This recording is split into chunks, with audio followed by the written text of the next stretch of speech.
La iglesia gentil. Sabemos por las escrituras que existen dos casas, la casa de Israel y la casa de Yahudá. También sabemos que van a volver a unirse conforme está profetizado. Te invito a ver en nuestro canal de YouTube esos dos videos, en los cuales hablamos de las dos casas. Ahora bien, ¿qué sucede con la grande y extendida iglesia gentil? Vamos a iniciar definiendo qué es un gentil. En el Tanat, o mal llamado Antiguo Testamento, específicamente en la Torá, se le llama gentil a todo el que no pertenece al pueblo del Eterno, en el sentido del que no pertenezca a la casa de Israel o a la casa de Yahudá. Todo el que no pertenezca a una de esas dos casas se considera gentil. Teniendo esto en consideración, leemos en Deuteronomios 7, 1 al 3, que el Eterno prohibió el casamiento con los gentiles.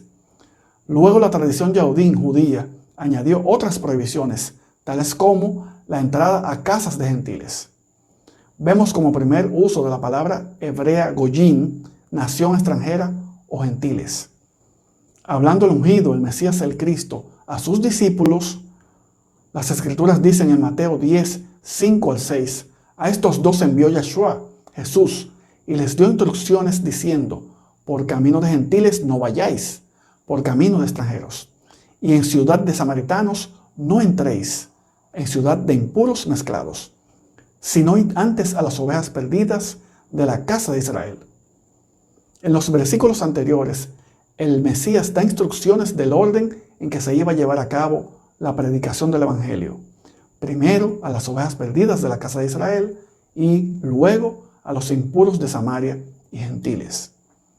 Hablando del inicio de la predicación a los goyim, gentiles, ya ha llegado su turno. En Hechos 10, 9 al 48, el Todopoderoso mandó a llevar el Evangelio a los goyim, gentiles, mediante el apóstol Pedro en principio y posteriormente encomendado al apóstol Pablo. Asunto nuevo, pero previamente profetizado por Isaías 42, 6 al 9, donde se anuncia que vendría luz a las naciones, lo cual se confirma y cumple en Hechos 13, 47.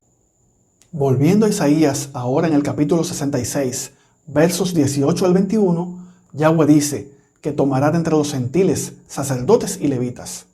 Siglos más adelante nace la iglesia gentil, no debido a que el Eterno eliminó o desechó el plan de unificar a la casa de Israel y a la casa de Yahudá, sino nace la iglesia paralelamente a las dos casas, porque estaba establecido por precepto dado directamente por Yahweh, que ningún gentil entraría en el templo.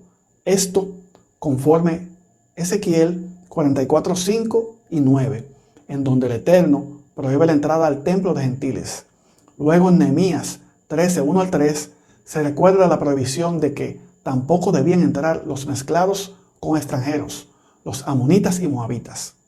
Luego de haber aprendido de estas prohibiciones de gentiles e impuros mezclados al templo del Todopoderoso, es que podemos entender Hechos 13, 42 al 48, donde el apóstol Pablo enseñaba a los extranjeros gentiles luego de salir de la sinagoga yahudín judía, en Shabbat, conforme a su costumbre y conforme a la ordenanza del mandamiento. Así nacen las reuniones separadas de gentiles el primer día de la semana. Reiteramos, única y exclusivamente por la prohibición de poder entrar los extranjeros y los mezclados impuros moabitas en la sinagoga. Está profetizado en Ezequiel 37, 15 al 19 que el Eterno Todopoderoso al final de los días juntará el palo de Yahudá con el palo de José, que está en la mano del mezclado impuro Efraín, junto con las tribus de Israel, para hacer un solo palo. Un abrazo. Shalom.